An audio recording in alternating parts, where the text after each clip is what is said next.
अस्सलामुअलैकुम all of you. आज मैं आप सबको उर्दू के मुहावरे के बारे में बताऊंगी।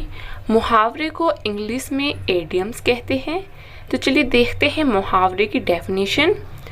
मुहावरे आम बोलचाल में शामिल ऐसे अल्फाज होते हैं जो अपने असली माने के बजाय मुख्तलिफ माने में इस्तेमाल होते हैं और हकीकी माने के बजाय कुछ और मानी दे। ठीक है, तो आप इसकी मिसाल देखिए। मिसाल के तौर पर 9 2 11 होना ये एक मुहावरा है और इसके लफ्ज़ी माने तो ये है कि 9 जमा 2 11 होते हैं, लेकिन मुहावरे में 9 2 11 होने का मतलब है भाग जाना। अब आप एग्जाम्पल देखिए मुहावरे और उनके मानी। मुहावरा है आंखें चार होना। इसका मानी है मुकाबला करना।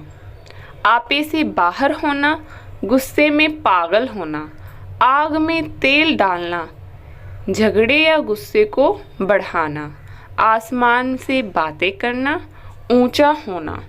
आप इनका इस्तेमाल जुमलों में इस तरीके से कर सकते हैं, जैसे आंखें चार होना यानी झूठ बोलने वाला आंखें चार करने से कतराता है।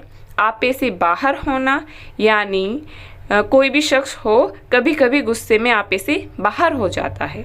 ठीक है, अब और एग्जाम्पल देखें। बाग बाग होना, बहुत ज़्यादा खुश होना, बाल की खाल निकालना, बहुत ज़्यादा गहराई में जाना, पानी पानी होना, बहुत ज़्यादा शर्मिंदा होना, सांप सूंघ जाना, खामोश हो जाना।